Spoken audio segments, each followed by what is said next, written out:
Welcome to Mythical Phylogeny Adventures. I'm your guide, Jason. We have covered a wide array of mythical creatures that mix birds and other animals. Today, I would like to look to a creature whose name you have probably heard a few times, the Tengu.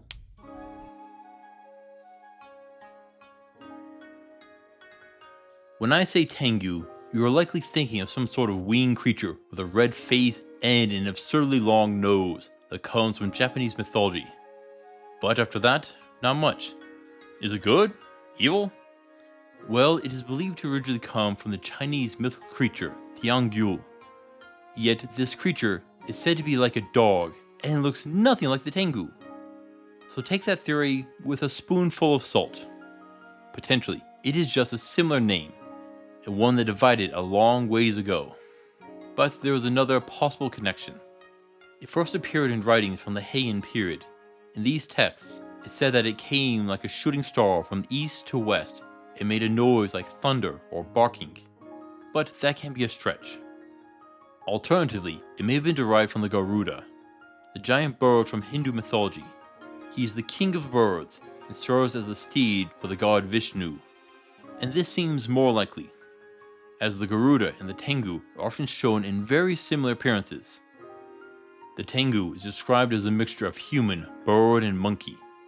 Generally, they have a mostly humanoid form, but with bird wings on their back. Originally, their large nose was a beak, which slowly turned into a nose. It is said that their appearance ties back to Tsuruta Hiko Okami, a Shinto monkey deity which is said to have shed light on heaven and earth. Potentially an early sun god before Amaterasu. Tengu are said to dress like a Yamabushi, a kind of mountain hermit that practices Shugendo. And this brings up the odd duality in the Tengu's behavior. In the earliest depictions, they were the enemy of Buddhism. They would kidnap monks and drop them in remote mountains and forests. They would rob and destroy temples, possess women to seduce holy men, produce false idols, and would even confer power to those that would serve them. A pretty basic demon.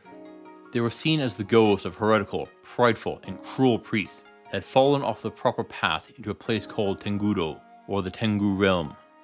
As a priest, they cannot go to hell, but don't deserve heaven. And there are actually two groups of Tengu. The greater Tengu, the Dai Tengu, if you are knowledgeable, and the smaller Ko Tengu, if you are ignorant. The greater ones were more human, while the smaller ones are more bird-like. And this is how they were perceived for the first few centuries.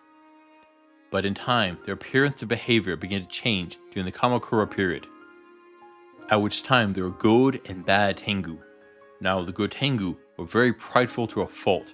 They were still devout followers of Buddhism, but couldn't follow the tenets, but still fell upon Tengudo. They would protect priests and aid the followers as they were able, even shielding lost travelers. There are even a few tales about them teaching and training great heroes and warriors in the ways of the sword and war. There are even tales of them remaining in service to Buddhist temples. Here they became viewed as minor kami, or deities. Okay, that is a lot to begin with, to be certain. Besides the Garuda, it is similar to other bird-human combinations, such as the harpy and siren. But neither of those have both arms and wings, which is something the Garuda has. Biologically speaking, this creature is likely closer related to things like griffins and the sphinx, as they have a more similar anatomy. And that would be a bit complex. To make one fly and still use the arms, we'll need to duplicate all the muscles. But muscle strength is controlled by its volume, which is length, which won't change, width, which will likely decrease, and to keep the strength, we'll need to increase the muscle thickness. The issue could be with the attachment points being crowded, and that could result in a higher rate of tendons ripping and strains. But how big should the wings be? Well, the average Japanese man is about 140 pounds, 63 kilograms. But the Petrodon longiceps weighed about 110 pounds, 50 kilograms, and had a wingspan of 21 feet or 6.5 meters.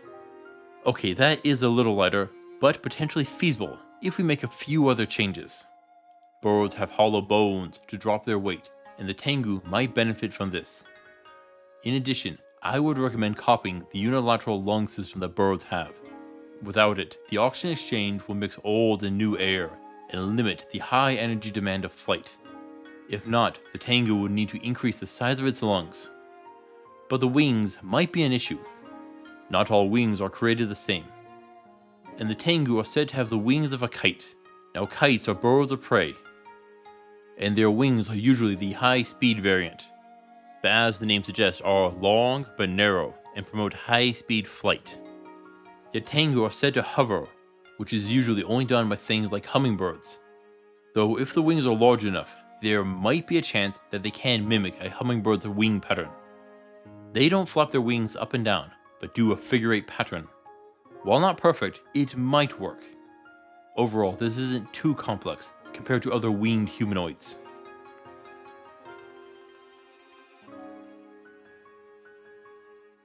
So, if you find yourself beset by one of these evil Tengu, what do? Well, we know they possess some magic, ranging from illusions to possession. Ideally, the best defense might come from relying on chanting Buddhist sutras and prayers. Those will likely protect against possession and curses. As to other magic, be prepared for just about anything. Since they have burned down temples, we can expect fire. Be careful here. Have your counterspells ready to go.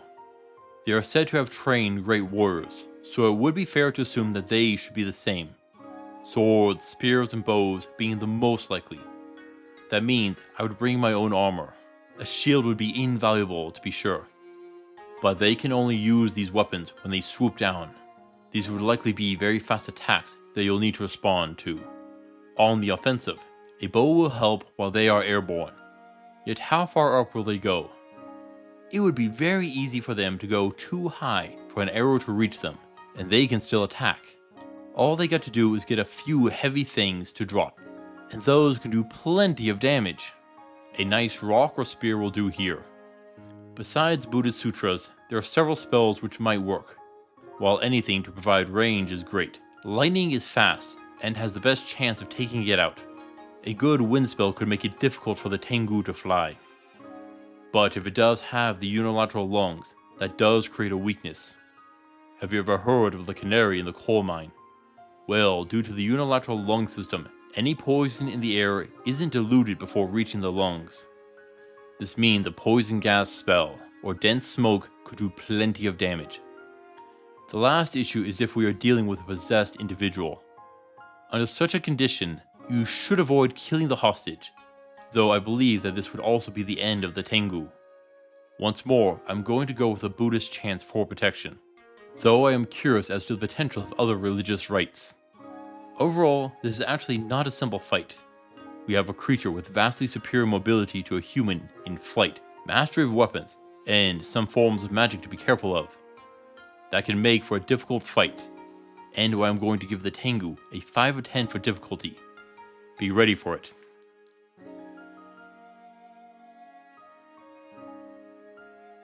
If you slay the Tengu, you'll get the usual feathers, bones, and meat. Nothing too outstanding. Their nests might hold some stolen relics from the temples, which they would want back. But I'm not sure how well they would pay. But there's a whole category that we need to look at. The good Tengu. These birdmen have actually trained heroes. Take a moment to appreciate that. They can teach you to achieve the same. The evil ones were even said to bestow magical powers like some sort of warlock's patron. So as an ally, they are beautiful. Not just as a teacher, but as a combatant. You got a scout and someone who can help with transportation. So if you meet a good one, congratulations. But how will you know it isn't actually an evil one? They are said to create false idols and try and trick mortals. So you'll need to watch out for that. The best indicator would be how they would do when you bring them near a Buddhist temple. Remember, the good Tengu were devout Buddhists that just couldn't subdue their arrogance, which means they may still recite the prayers and sutras. However, do you think they could fake it? Say something that sounds correct to the uninitiated, but is completely false. Well, if that is the case, I'd be sure to have a proper priest nearby, or know the sutras yourself. Hey, if you are working in a region, it would benefit you to at least know some of the religion, even if you don't follow it. So, it'll be up to you what you do here, but if you found a good Tengu, you have found a fortune. The Tengu has an odd story. They have gone from being always horrible monsters to some being supporters of heroes and protectors of temples. You will see a wide variety of them in your journeys. Thank you for watching, adventurers. Please return next time. Until then, I'll see you on the roads.